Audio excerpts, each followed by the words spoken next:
안녕하세요. 동포세기 김용필입니다. 네, 오늘은 12월 18일 수요일입니다. 오늘도 국회에서 의미 있는 토론이 있어서 그 내용 먼저 여러분들께 알려드리도록 하겠습니다. 지금 우크라이나하고 러시아 전쟁이 한 3년째 이렇게 진행되고 있죠. 그런 가운데 이 우크라이나에 거주하고 있는 이 고려인 동포분들이 많이 계시는데, 뭐 일부는 한국으로 이 피난 오신 분들도 있습니다. 그리고 현지에 또 이제 그대로 살고 계신 분들도 있는데, 정말 이 전쟁이 길게 이렇게 이어지다 보니까 정말 어려움에 처하고 있는 그런 상황에 놓여 있는 것 같습니다. 뭐 현지에 살고 계신 분들은 여전히 이 전쟁의 이 공포 속에서 살아야 되는 상황이고요. 그리고 또 이렇게 한국으로 피난을 왔다고 하지만은 이분들의 여러 가지 뭐 생계의 어려움이라든가 그거는 또 계속적으로 이어지고 있는 그런 상황입니다. 그래서 뭐 시민사회 단체라든가 이 동포 지원 단체에서 이 관심 갖고 계속 지원을 하고 있는데, 뭐 거기에도 한계가 있죠. 어떻게 보면 정책적으로 좀 해결을 해주면은 또 손쉽게 또 해결해 나갈 수 있는 그런 것도 있는데, 뭐 아직 좀 그런 게 이 시스템으로 안 되어 있는 그런 부분들도 있습니다. 그래서 오늘 오후 18일 이 국회 제10 간담회실에서 이 국회의원들과 함께 이렇게 위기에 놓여 있는 이 재외동포들 어떻게 이 지원을 할 것인가라고 하는 그런 주제로 이 토론회를 갖습니다. 그래서 여기에는 뭐 재외동포청의 이 재외동포 정책 국장도 같이 참여도 하고요. 그리고 국회의원들은 보니까 이용선 의원, 더불어민주당, 또 인요한 의원, 국민의힘, 또 이재강 의원, 이 더불어민주당, 이렇게도 같이 참여해서 토론을 갖습니다. 그리고 사단법인 너머, 또 우리민족, 서로돕기 운동부, 뭐 이 공동 주최를 하게 됩니다. 그래서 이렇게 포스터를 보면은 여기에 대해서 이 고려인, 그러니까 우크라이나에 살고 있는 이 고려인 동포들의 어쨌든 그런 현재의 상황, 이런 거를 좀 보고도 하고, 그래서 실제 어려움이 뭐가 있는지 뭐 그런 거를 뭐 얘기를 하게 되는데, 제가 좀 주역에 관심을 갖고 좀 말씀을 드리고 싶은 게, 이 한국으로 이 피난을 온 이 고려인 동포들입니다. 우크라이나에서 살다가 한국으로 피난을 온 분들. 보니까 총 한 620 가정이 된다고 합니다. 인원은 한 1326명.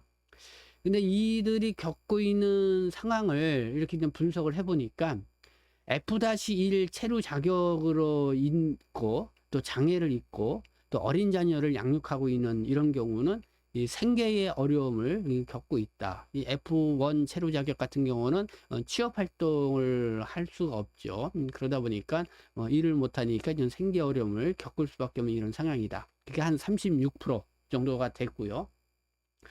그리고 이제는 고령 동포들도 한 25% 정도 이렇게 차지하고 있고, 한부모 가정이 한 19%, 또 의료 지원이 좀 필요한 부분이 14%, 그다음에 무국적자인 동포들도 있습니다. 그게 한 6% 차지합니다. 그래서 오늘 토론회에서는 이 각 어려움의 상황이 있는 국내 체류하고 있는 국내로 피난 온 동포들의 이 상황 사례들을 또 이야기를 하면서 그런 거를 같이 어떤 어려움들을 겪고 있는지를 또 이렇게 이제 알아보는 그런 시간인데, 근데 지금 뭐 한국에서야 이렇게 이 외국 국적 동포들 또 무국적 동포도 포함을 해서 이렇게 어려운 상황에 있으면 정책적으로 이렇게 도와줄 수 있는 그런 게 뾰족하게 좀 있지를 않습니다. 그래서 뭐 동포 지원 단체라든가 시민사회 단체에 이렇게 좀 십시일반을 해서 도와줄 수밖에 없는 그런 상황인데, 이거를 좀 정책적으로 좀 도와줄 수 있는 부분은 도와주고 좀 시스템을 좀 만들 필요가 있지 않나 해서 오늘 국회에서 이렇게 토론을 갖습니다. 그래서 저도 좀 참여를 해서 이 자유 토론에 좀 발언도 하고자 이렇게 하고 있는데, 근데 이제 저는 또 이거는 요번에 이 위기 상황에 놓여 있는 이 재외동포 관련 그런 우크라이나의 이 고려인 동포 사례를 얘기를 하고 있지만은, 저는 국내 체류하고 있는 동포들 중에서도 정말 긴급하게 이 위기 상황에 놓여 있는 동포들이 있다. 그래서 이분들에 대해서 어떻게 해야 될 것인지 아무런 그런 그러니까 정책적 뒷받침이 없고 않는 시스템이 하나도 없다. 뭐 지방자치단체에서도 사실 이렇게 위기 상황에 놓여 있는 사람들을 인도적 차원으로서라도 도와줄 수 있는 어떤 그런 조례라도 좀 제정이 되어야 되는데 그런 것도 없다. 그래서 뭐 이렇게 뭐 복지회관이라든가 뭐 이런 데서 도움의 손길을 주고 싶어도 사실 실질적인 도움을 못 주죠. 정말 뭐 이렇게 먹을 게 없다 그러면은 뭐 빵이라든가 뭐 이런 거를 뭐 겨우 이렇게 줄 정도인데, 그래서 지금 이런 부분들에 대해서 우리가 좀 관심을 좀 가져야 되지 않을까 이렇게 생각이 듭니다. 그래서 올해도 5월 달에 이 가리봉동에 한 80대 후반의 이 고령동포, 정말 큰 위기 상황에 놓여 있어 가지고 제가 유튜브 방송을 했고, 그래서 중국 동포 봉사활동 단체들, 뭐 동포 단체들이 실시일반으로 해서 그 어려움을 좀 뭐 일시적으로는 도와드리긴 했지만은 그 한계가 있죠. 더 이상 또 계속해서 이 도움을 주기가 쉽지가 않죠. 이런 분들이 뭐 상당수 있을 거라고 생각합니다. 그래서 이 국내에서 있으면서 긴급하게 위기 상황에 몰려 있는 동포들에 대해서는 어떻게 할 것이냐, 뭐 여기에서도 우리가 인도적 차원에서 도와줄 수 있는, 지원해 줄 수 있는 그런 방안이 좀 나와야 되지 않나, 뭐 그래서 이런 부분에 대해서 뭐 이야기를 나눠보고자 합니다.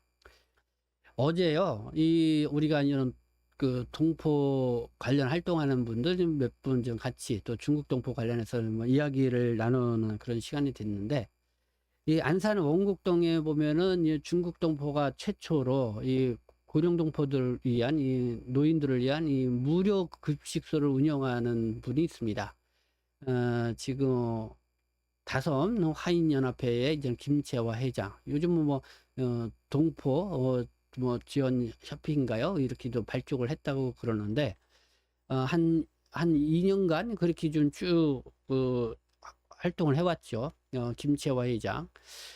근데 이분의 얘기를 들어보니까 이 한 70분 정도가 이 토요일마다 이 무료 급식소를 찾는다고 그럽니다. 근데 참 한꺼번에 이게 식사들을 많이 하신다는 거예요. 그러니까 물어보니까 평일날 이 거의 좀 굶고 계시다가 이 무료 급식하는 토요일날 오셔서 이렇게 많이 드시는 모습을 보고 상당히 안타깝다라는 그런 느낌을 받았다고 이런 얘기를 합니다. 근데 대부분 이제 F사 체류 자격으로 계신 분들이라는 거예요. 근데 왜 자녀들이 없냐? 그러니까 이미 이 자녀들하고도 뭐 관계가 어떨지는 모르지만은 이렇게 독거노인으로 살면서 이렇게 외롭고 정말 힘들게 사시는 분들, 우리 중국 동포 분들이 많이 계시다, 이런 얘기를 합니다.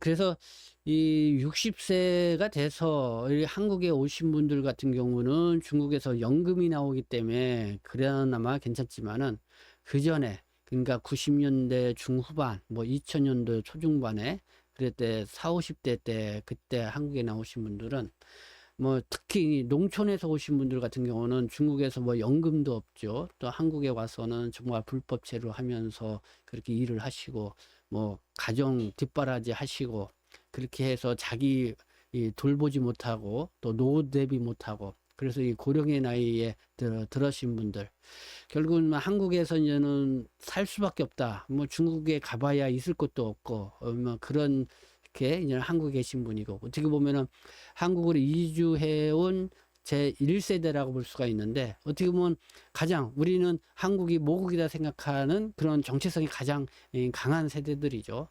근데 이렇게 헌신적으로 한국에 와서 자녀들을 위해서 또 한국에서 꾸준히 일을 해가면서 이렇게 살았던 분들이 자기의 노후 대비 없이 이렇게 있다 보니까 정말 이 고령의 나이에 대해서 홀로 이렇게 사시는 분들이 있다.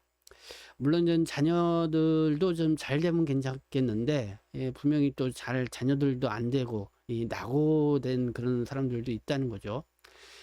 이렇게 낙오되고 이 취약계층으로 전락한 이렇게 위기 상황에 놓여 있는 이 동포, 이주민 1세대 고령동포들에 대해서 정말 우리가 너무 무관심해 하고 있는 게 아닌가 하는 그런 생각이 듭니다. 그래서 오늘 토론회 때는 그래서 이런 부분들 좀 얘기를 들어서 국내 위기 상황에 좀 어려움에 처하고 있는 돌봄이 필요한 이런 소외계층의 동포들에 대해서도 우리가 좀 지자체하고 같이 손을 잡든지 해서 이렇게 좀 도움의 손길을 줄 수 있는 방안을 마련해야 되지 않냐, 이런 의견을 좀 제시를 하고 싶습니다. 각 그러니까 여기 뭐 구로구도 그렇고 뭐 이렇게 보면은 복지관이 있습니다. 이 복지관에 이렇게 어려움에 처해 있는 분이 있는데 도와줄 수 있냐? 그런데 이분들이 이 도와주고 싶어도 이 법적 근거, 그러니까 조례라든가 이런 게 없다 보니까 거기에 대해서 뭐 전혀 예산을 쓸 수가 없는 거죠. 그래서 이런 분들을 도와주려면은 이 지방자치단체에 이렇게 위기에 있는 이렇게 소외계층에 대해서 한국 국적이 아니라도 이 도와줄 수 있도록 이 조례가 제정이 되면은 가능하다, 이런 얘기를 합니다. 그래서 좀 그런 부분에 있어서 우리가 특히 이 동포분들, 이주 1세대 되시는 분들에 대한 그런 관심이 필요하지 않나, 이런 생각이 듭니다. 그래서 오늘 국회에서 위기 상황에 놓여 있는 우리 재외동포 지원 방안 어떻게 할 것인가 모색하는데, 그래서 뭐 이 부분도 좀 언급을 해서 같이 생각해보는 그런 시간을 좀 가졌으면 좋겠다, 이런 생각을 가져보게 됩니다. 네, 뭐와 관련돼서는 여러분들도 좀 의견도 이렇게 주시면은 감사하겠습니다. 네, 지금까지 시청해 주셔서 감사합니다. 저는 동포세심 대표 변장 김용필이었습니다.